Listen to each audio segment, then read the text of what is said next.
Murakaza neza nshuti zacu bakunzi b'ikiganiro ineza kinyura kuri Danis TV. Ni jyewe Ndahiro Clementine mbaherekeza muri uru rugendo rwiza rwo kunganirana ibitekerezo, gusangira ubunararibonye ndetse no gushaka uburyo twarushaho kugira ubuzima bwiza buhesha ishema kandi butanga ibyishimo.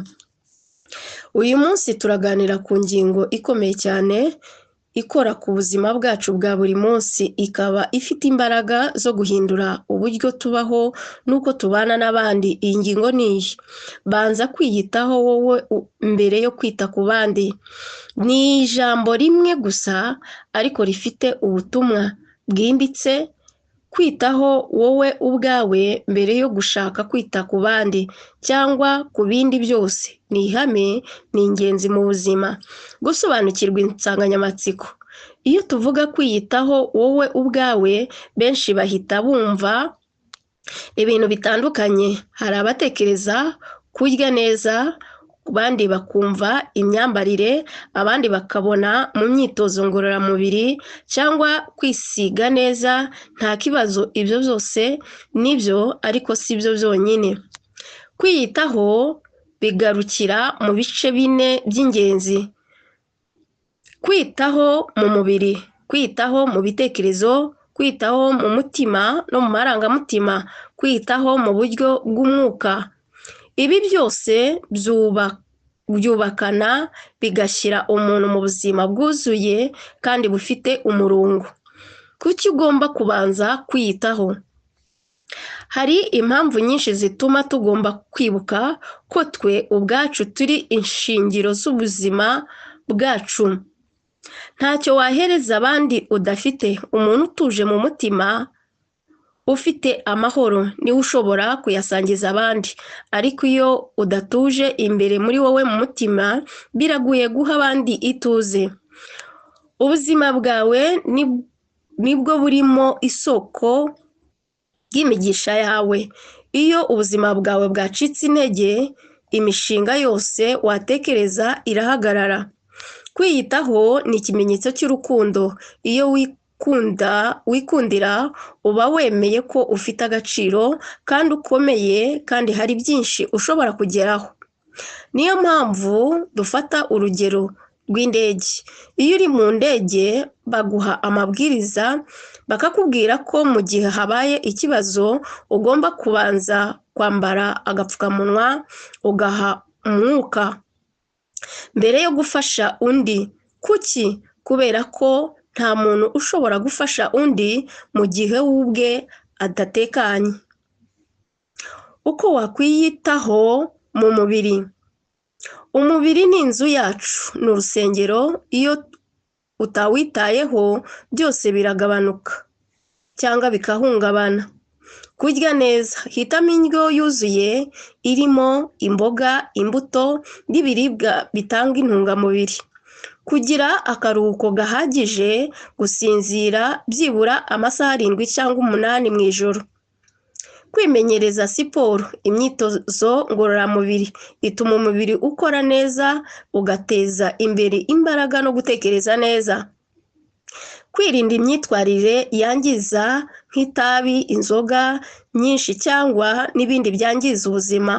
Uko wakwiyitaho mu bitekerezo: ubwonko ni nk'imashini igenga ubuzima. Iyo burangwamo umwanda w'ibitekerezo bibi, ntacyo buba bugeraho. Gusoma ibitabo byiza bifasha gutekereza neza no kongera ubumenyi. Kwiga ibintu bishya ni ukuvuga kuguma uri umunyamahirwe wo kumenya byinshi bishya buri munsi. Kwirinda ibitekerezo bibi: kwibwira ko ntacyo ushoboye, ko ejo hazaza ni habi. Ibi byose birasenya.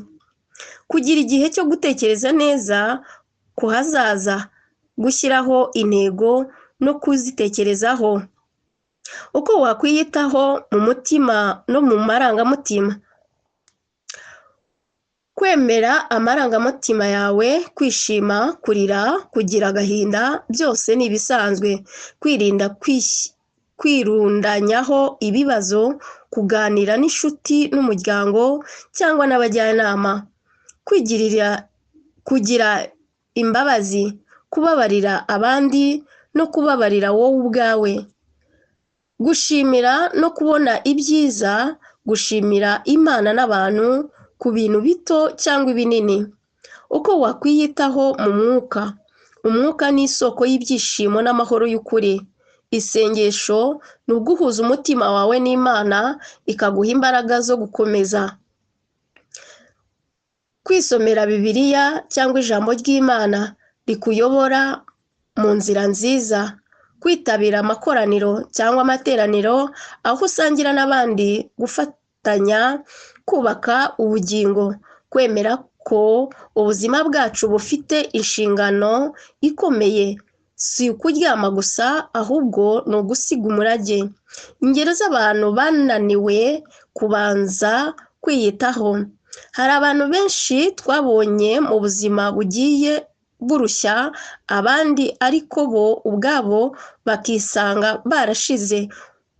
Umubyeyi ushaka kurera abana ariko we nta gihe yihaye cyo kuruhuka, umukozi wibwira ko azaharanira gukorera abandi ariko we ubwe arwaye agasiga ntacyo atakaje. Ibi bitwigisha ko iyo utiyitayeho ntaho ushobora kugera. Uko wakubaka umwuga wo kwiyitaho buri munsi. Fata umwanya wo kwitekerezaho buri gitondo. Uyu munsi ni iki nza gukora kinyubaka? Shyiraho gahunda yo kurya neza no kuruhuka.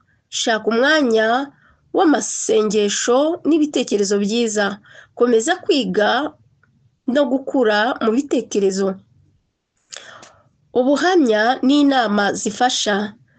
Benshi bakunze ko igihe batangiriye gufata umwanya wo kwiyitaho, ubuzima bwabo bwarahindutse. Hari abavuze bati, nari narahaye abandi byose ariko nari narirenganyije. Ariko ubwo natangiriye kwiyitaho, nasanze ngira imbaraga zo kurushaho gukunda abandi neza.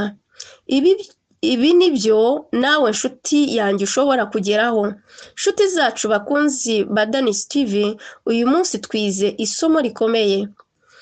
Kwiyitaho si ukwikunda birenze urugero, ahubwo ni ishingiro ryo kugira ubushobozi no gukunda abandi.